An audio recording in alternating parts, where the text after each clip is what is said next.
Hey guys, Craig with howtopest.com. Today we're doing another how-to video for you. This one's going to be on Alpine WSG. Also, remember to subscribe to our channel. You'll get this video and many more. Let's talk today about Alpine WSG. Now I can give you the active ingredient, I can give you EPA numbers, but let's talk about stuff that matters to you as a homeowner. How does it work and how do I use it? Alpine WSG comes in a box like this with 5 packets, as you can see inside, or you can buy it by the individual packet itself, just depending on how much of a need you have for it and how big your problem is. If you hear my dog in the background, Corgi, if you get the camera to go over here, he likes to be in every video and is never quiet. Thank you, Frank. So back to me. Thank you, Frank. So, Alpine WSG, how do you use it? Okay, what you're going to want to do is mix 1 packet per 1 gallon of water, or 2 packets. They go up in increments of 10, 10, 20, all the way up to 30, depending on how bad your infestation is.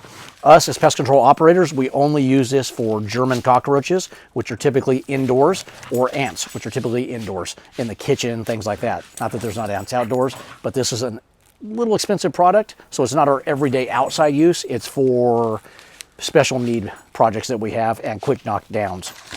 I shouldn't even say quick knockdowns, because it is not a pyrethroid, which means it's not going to be a quick knockdown. It's also a non-repellent. What this means to you as a homeowner, they're not going to know what's there. They're going to walk over it, they're going to take it back to the colony, ants per se, wipe out the queen, wipe out your colony, wipe out your problem. Same with the German roaches. They're going to take this back, the grooming, share it with each other, wipe them out. You're not going to get an immediate knockdown, but it is pretty fast. What you're going to not want to do with Alpine WSG is do not mix this in your sprayer if you have other chemicals or pesticides you have put in there that are repellents, your over-the-counter things. Most of them are repellents, like we've stated in the past.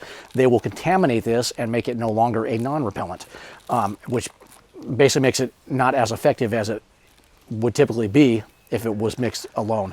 So that's sometimes how this can get a bad name in non-repellents, is because people don't understand that they've already put down a chemical they bought from Home Depot or something like that, which are typically repellents, and then they've tried to put this because that's not working. Well, you're cross-contaminating 2 different products. So you either want to be able to wipe that up or give it enough time to dissolve down enough where it's not going to matter anymore.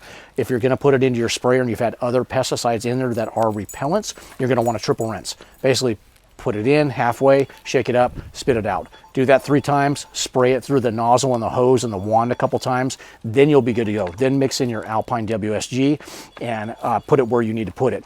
In New York, this can be sprayed only indoors, outdoors, cracks and crevice only. The good thing about this, every other state, you can take this away from the house. So you don't have to stay perimeter of house. You can do indoors, outdoors, anywhere the pests might be. You can follow them with WSG. It's going to get pricey outside, so if you're going to get this, this is a product I would say you want for indoor use only. We have many other products that are going to be more cost effective for you for the outdoors. Get a hold of us if you have any questions, chat with us. We'd be happy to answer them for you. Once again, Alpine WSG, and subscribe to our channel and you'll get this video and many others. Thanks, guys.